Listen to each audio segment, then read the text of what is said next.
அனைவருக்கும் வணக்கம். உலக உயிர்கள் அனைத்தும் உடல் ஆரோக்கியம் மற்றும் மன ஆரோக்கியம் பெற்று சிறப்புடன் வாழ இறைவனை பிரார்த்திப்போமாக. வாழ்க வையகம், வாழ்க வளமுடன். Welcome to positive talks. ஒரு சிறிய கிராமத்துல நீதிவான் நெல்லையப்பர் என்ற மிகப்பெரிய ஞானி வாழ்ந்துட்டு வர்றாரு. அவருடைய வீட்டுக்கு பக்கத்துல இருக்கிற வேப்ப மரத்துக்கு அடியில தங்கிட்ட பிரச்சனைன்னு வரக்கூடிய மக்களுக்கு நல்லதொரு ஞான உபதேசம் செஞ்சு பிரச்சனைக்கான தீர்வையும் கொடுப்பாருங்க. அதே கிராமத்துல கருணாகரன் அப்படிங்கிற மிகப்பெரிய செல்வந்தன் வாழ்ந்துட்டு வர்றாரு. அவருக்கு தங்கிட்ட இருக்கிற செல்வத்தை வச்சு எதை வேணாலும் வாங்கிக்க முடியும், நான் என்ன நினைச்சாலும் அதை நடத்தி காட்ட முடியுங்கிற அகந்தையும் அகங்காரத்தோடும் இருப்பாருங்க. அந்த கிராமத்துல சின்னசாமி அப்படிங்கிற மிகவும் ஏழ்மை நிலையில இருக்கக்கூடிய விவசாயி வாழ்ந்துட்டு வர்றாரு. சின்னசாமி கிட்ட இருக்கிற கொஞ்ச நிலத்தை வச்சு அவர் வாழ்க்கைய நடத்திக்கிட்டு இருக்கிறாருங்க. சின்னசாமியோட நிலத்தை சுத்தியும் இருக்கக்கூடிய அதிக அளவிலான நிலப்பகுதி கருணாகரனோட தாங்க. இருந்தாலும் கருணாகரனுக்கு ஒரு ஆசை, சின்னசாமியோட நிலத்தை தனதாக்கிக்கணும் அப்படிங்கிற ஒரு மிகப்பெரிய ஆசை அந்த கருணாகரனுக்கு வருது. சின்னசாமி கிட்ட போய், நீ உன்னோட நிலத்தை எனக்கு தந்தே ஆகணும், எனக்கு எனக்கு வேணும் அப்படிங்கிற மாதிரி பேசுறாரு. சின்னசாமியும், இல்ல என்னால முடியாது, நான் இந்த நிலத்தை வச்சுதான் என்னுடைய வாழ்க்கையை நான் நடத்திக்கிட்டு இருக்கிறேன், என்னால தர முடியாதுன்னு சொல்றாரு. இதனால கோவப்பட்ட கருணாகரன் மனசுக்குள்ள வன்மத்தை வச்சுக்கிட்டு அங்க இருக்கக்கூடிய கிராம மக்கள் கிட்ட சின்னசாமிய பத்தி தவறான வதந்திகளை பரப்பி விடுறாருங்க. இவன் என்கிட்ட கடன் வாங்கி திருப்பி தர மாட்டேங்கிறான், இவன் ரொம்ப மோசமானவன், இவங்கிட்ட யாரும் எதையும் வாங்காதீங்க, அவனுக்கும் எதையும் கொடுக்காதீங்கிற மாதிரி கட்டுக்கதைகளை சொல்லி மக்களை நம்ப வச்சிடறாங்க. அந்த கிராம மக்களும் சின்னசாமிய ஊரை விட்டு ஒதுக்கி வச்ச மாதிரி நடந்துக்கிறாங்க.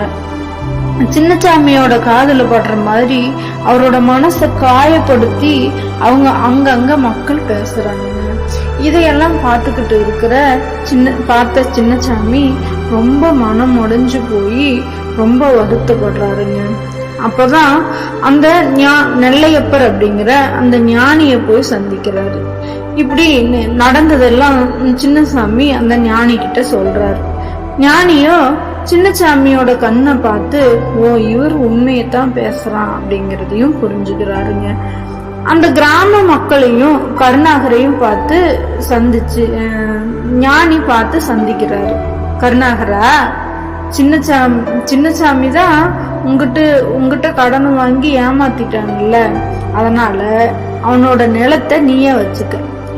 ஆனா ஒரு நிபந்தனை, இந்த அளவுக்கு மோசமானவன் பயன்படுத்தின நிலத்தை நீ அப்படியே பயன்படுத்த கூடாது, நிலத்துக்கு தீய வச்சு எரிச்சிரு. முதல்ல என்ன பண்ற, அந்த நிலத்தை தீய வச்சு எரிச்சிரு. அப்புறமா உங்ககிட்ட தான் நிறைய செல்வம் இருக்குதுல்ல, அந்த செல்வத்தை பயன்படுத்தி நிலத்தை நீ சரி செஞ்சுக்க அப்படின்னு சொல்லி அந்த ஞானி சொல்றாரு. கருணாகரனுக்கு திடுக்குன்னு ஆயிடுச்சுங்க. என்ன சாமி சொல்றீங்க? நெருப்பு பயிர் மட்டுமல்ல, மண்ணோட வளத்தையும் கூட சேதப்படுத்திடுமே சுவாமி, அது பல வருஷத்துக்கு மீளாத தீங்க விளைவிக்குமே அப்படின்னு சொல்லி கருணாகரன் ஞானி கிட்ட சொல்றாருங்க. அப்பதான் நெல்லையப்பர் கருணாகரனை பார்த்து, தீயினார் சுட்டபுண் உள்ளாரும் ஆறாதே நாவினால் சுட்டவிடு அப்படின்னு திருக்குறளை சொல்றாருங்க.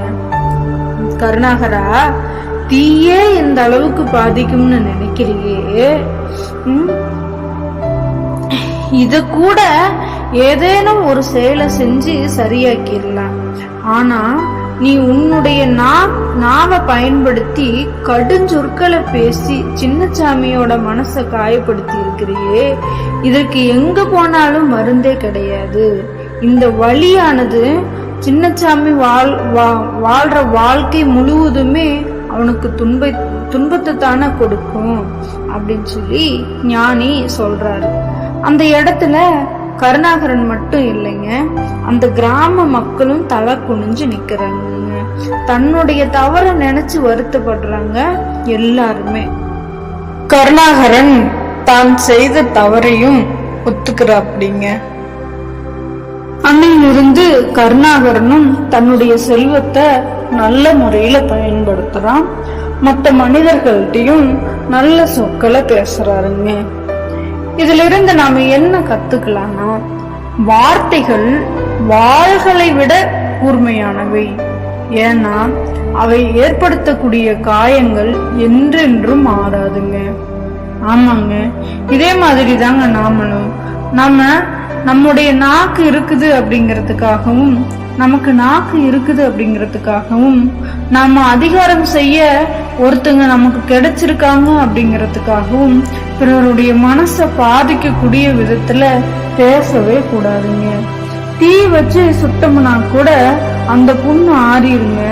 ஆனா நம்முடைய நாக்கை பயன்படுத்தி பிறருடைய மனசை கஷ்டப்படுத்துற மாதிரி பேசணும்னா அது அவங்களுக்கு இறுதி நாள் வரைக்கும் வலியையும் வேதனையும் கொடுத்துட்டேதாங்க இருக்கும். யாரா இருந்தாலும் சரிங்க, அவங்க அப்படி இவங்க அப்படின்னு அவங்க மனசை கஷ்டப்படுத்துற மாதிரி பேசவே வேணாங்க.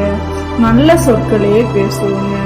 பாத்தீங்களா, எவ்வளவோ வருஷத்துக்கு முன்னாடி திருவள்ளுவரே அழகான குரல்ல வார்த்தையுடைய சக்தியை பத்தி விளக்கி இருக்கிறாருங்க.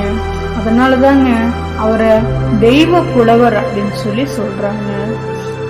நல்ல வார்த்தைகளையே பயன்படுத்துவோம். நம்மை சுற்றி இருப்பவர்களை நாம் மகிழ்ச்சியாக வைத்திருப்போம்.